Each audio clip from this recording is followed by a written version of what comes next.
અમદાવાદમાં ગત સપ્તાહે જીએમડીસી ગ્રાઉન્ડની પાછળ બનાવવામાં આવેલ વીવીઆઈપી રૂટનો રોડ તૂટ્યો। જીએમડીસીથી અમદાવાદ વન મોલ જવાના માર્ગ પર કાંકરા ઉઠી આવવાની પરિસ્થિતિ જોવા મળી, જેથી રોડની કામગીરી સામે પણ અનેક સવાલ ઉઠી રહ્યા છે। જોકે એબીપી અસ્મિતાની ટેલિફોનિક વાતચીતમાં વિભાગના અધિકારીઓ અજાણ છે। ગત સપ્તાહે પ્રધાનમંત્રી નરેન્દ્ર મોદીના અમદાવાદ અને ગાંધીનગર ખાતે યોજાયેલા અલગ અલગ કાર્યક્રમો પહેલા અમદાવાદ મહાનગરપાલિકાએ જીએમડીસી ગ્રાઉન્ડના આસપાસના રોડ છે તેને રીસરફેસ કરવાની કામગીરી કરી હતી। એક અઠવાડિયાની અંદર આ રોડની પરિસ્થિતિ અહીંયા આગળ જોઈ શકાય છે। આ એ માર્ગ છે કે જે વીઆઈપી ગેટ તરફ જવાનો માર્ગ હતો અને અમદાવાદ મહાનગરપાલિકા તરફથી જે કોન્ટ્રાક્ટરને કામગીરી સોંપાઈ હતી તે કામ કેવી રીતના કરવામાં આવ્યું હશે તેનો અંદાજો અહીંયા આગળ લગાવી શકાય છે।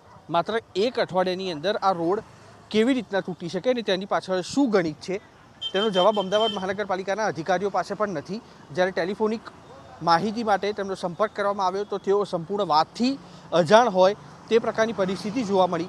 આ એ રોડ છે કે જ્યાં આગળ છેલ્લા 7 થી 8 મહિનાથી ડ્રેનેજની લાઈન નાખવાની કામગીરી કરવામાં આવી હતી, પણ સ્વાભાવિક રીતે પીએમ પ્રોટોકોલના કારણે તે કામગીરી પૂર્ણ કરાઈ, રોડ રીસરફેસ કરાયો અને તેની બાદ અહીંયા આગળ જે આ કાંકરીઓ અત્યારે રોડ પર બહાર આવી ચૂકી છે।